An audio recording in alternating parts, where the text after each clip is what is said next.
So this is it, The Women of Wild Hill, and it's fire is my signature going forward. All my books are going to have fire on it because I'm all about burning things down. My first book for adults was The Change, which was about three women who start to discover that they have unexpected powers in midlife, and they use them to go out and basically settle a few scores and get justice for women who've been denied it.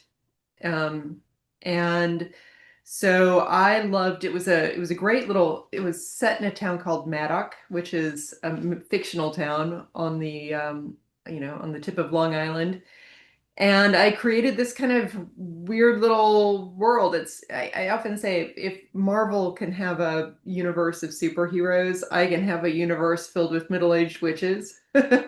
So I created this universe for The Change, and I loved it so much that I wanted to kind of jump back in, but I didn't want to write a sequel. I wanted to write about other women who were living in the same witchy world. And so that's where the Women of Wild Hill came about. Wild Hill is one of those Gilded Age estates, that are so common out on Long Island. But this one's a bit different because it's haunted by the 400-year-old ghost of a witch who was murdered there during colonial times. And she has had a big impact on all the people who have lived there in the centuries since. In particular, there's been a family, the Duncan family, which have spent 5 generations on Wild Hill. And they were always blessed with gifts, but those gifts have grown stronger, living on this sort of magical plot of land. And the big question is, what are they meant to do with them? It's been prophesized that three of them are going to be the most powerful of their kind, and they are meant to do something very important, and none of them quite knows what that is. And when the book opens, the final three in the family are at odds with each other. Nobody's talking. There's a lot of generational trauma in witch families. And so nobody's talking, and they have to get their crap together and come back to their ancestral estate and figure out what it is that they're supposed to be doing. And it's a complicated book in many ways. It's very fun. It's very funny, like all of my books. But I think if you had to give it a single line, I would say witches versus the oligarchs. Sadie is she's the matriarch of the Duncan family, and she arrives at Wild Hill at the turn of the 20th century, right before the turn of the 20th century. And well, I don't know if it's a spoiler to say she does away with the man who brought her there and basically takes over and makes it her own. And she has two twin daughters, Rose and Ivy, who have their own special gifts. So Sadie's her special gift is she can conjure storms. And Ivy is wonderful with, is great with nature and all that sort of stuff. Rose can sort of see the future, but obviously in a flawed way. And one by one, so and then there's Lilith, and then Lilith has Flora, and then Flora has the final two of the final three, Bridget and Phoebe.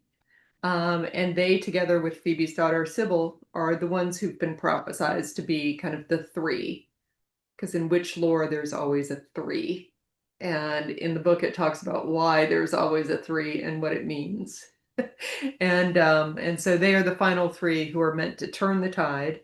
The old one is their god. So the old one is sort of it's is these are what you would call green witches, right? They're very it's their powers come from nature. And the old one is essentially nature. She is the god that they or goddess that they revere, and she's the one who has created everything all around us, this beautiful, fantastic, glorious world of ours. that humankind has decided to destroy. And she's pissed as hell. And so she has chosen certain bloodlines, certain, you know, matriarchies, to sort of to be, the ones who come in and punish those responsible for destroying the planet, among other things. And yeah, so it's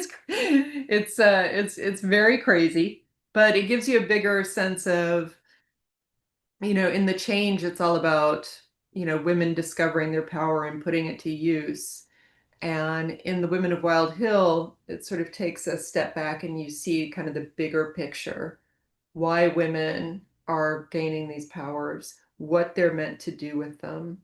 And it really ties into my whole mission, as a writer, which is I really want to wake women up to the fact that, we need to find our powers and save the world before it's too late.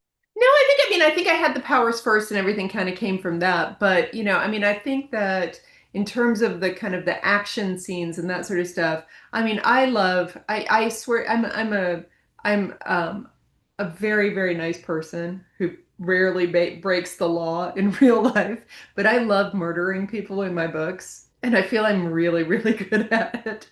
So these women murder a lot of people, and they are murdered in really, I think, very inventive ways. Often using, things like giant hogs and jellyfish.